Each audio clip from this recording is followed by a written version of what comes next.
Hello guys, good day. Yan, dito ulit tayo sa ating XRM 110. Yan, pagpasensyahan nyo na at medyo may sipon tayo ngayon. Kaya ganito ating boses. Ang project natin ngayon guys ay ito. Yan, subukan natin gawa ng paraan. Kasi yan, naputol na oh. Yung sinusuksukan itong rod na yan ay napigtas na. So magpapabricate tayo guys ng metal sheet. Yan, subukan natin. Yan, tanggalin muna natin to guys. Para tingnan natin kung anong magagawa natin. Tigas ah.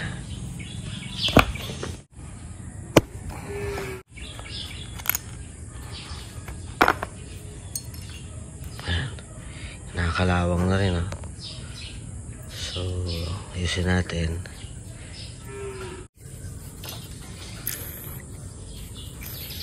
Na guys, ubos na.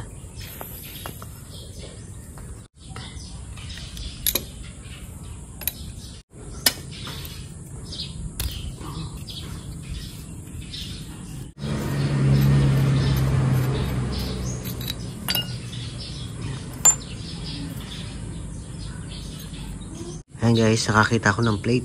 Ayan, nakakuha ko dito sa bahay, nakakalkal ako. Yan, gagawin natin yan ay tatabasin natin. Yan. Siguro guys, pag ganyan, aralin ko pa kung paano. Tsamba-tsamba lang ito guys ha. Wala ito sa ano. Yan. Try natin ikat dito. Tsaka na natin bawasan mamaya. Tapos dito tayo magbubutas.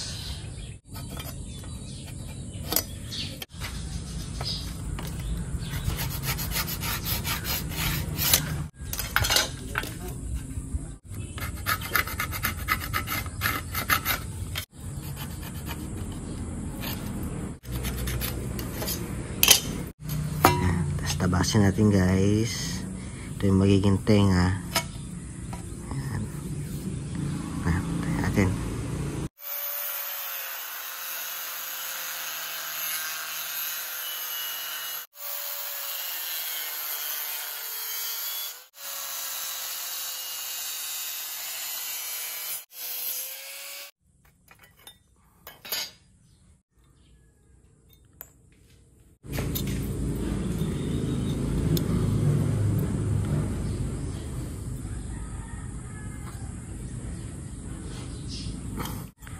Taas natin dito.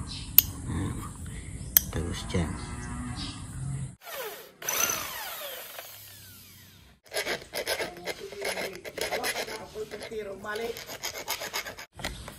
So, ayan guys. Nabutasan na natin. Bibilugin na lang natin yan mamaya. Ayan. Tapos, pagandahin na natin. Tapos, pinturahan natin. Ayan. Yan siya. Ayan. Tapos subutasan natin guys dito. Ayan. Tatagos natin. Nakakalkal tayo ng yan, dahil nga mga budget meal lang tayo. Nakahanap ako sa tool room ng mga tornilyo. Ayan.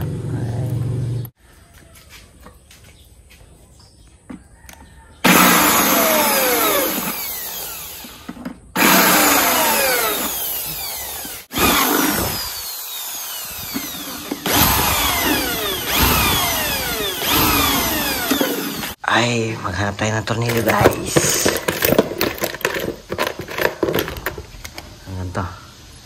Ayan, hanap tayo niyan. Ayan.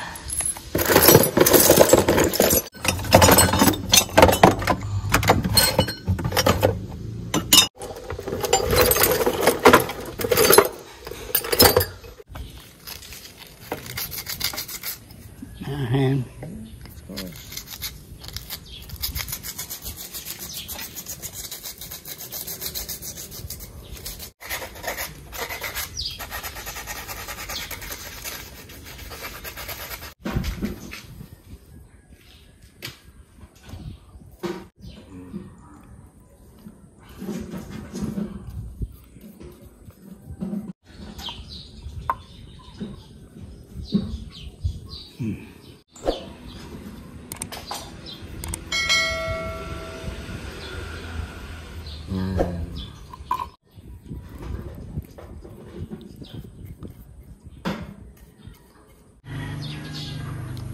kabit natin yung pintura na hindi kagandahan yung pintura pero pwede na yan, pasamantagal, budget me lang.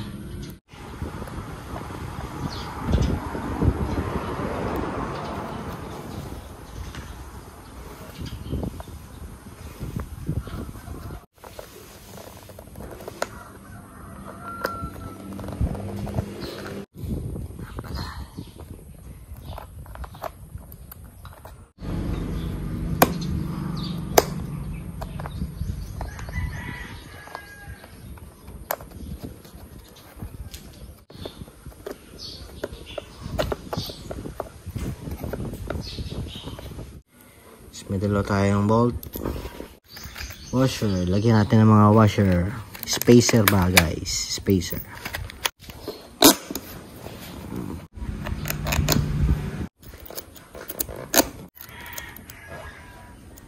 Yan, tigatlo lang guys.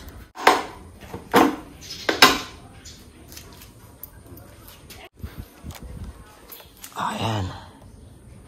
Diba? Tapos lalagyan natin ng nut dito.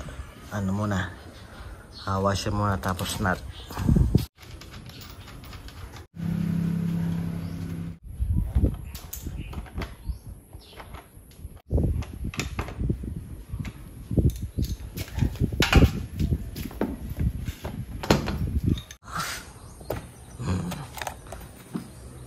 Yun. Diba? Ayan, okay na. Kahit papaano ay ayos na. Secure na uli yung ating U-box. Angat ng konti. Ayan. Meron tayong fabricated na hinge para sa ating upuan. Okay na yung ating seat lock. Okay na yung ating ayan. Okay na. So guys, hanggang dito lang muli. Maraming salamat and God bless.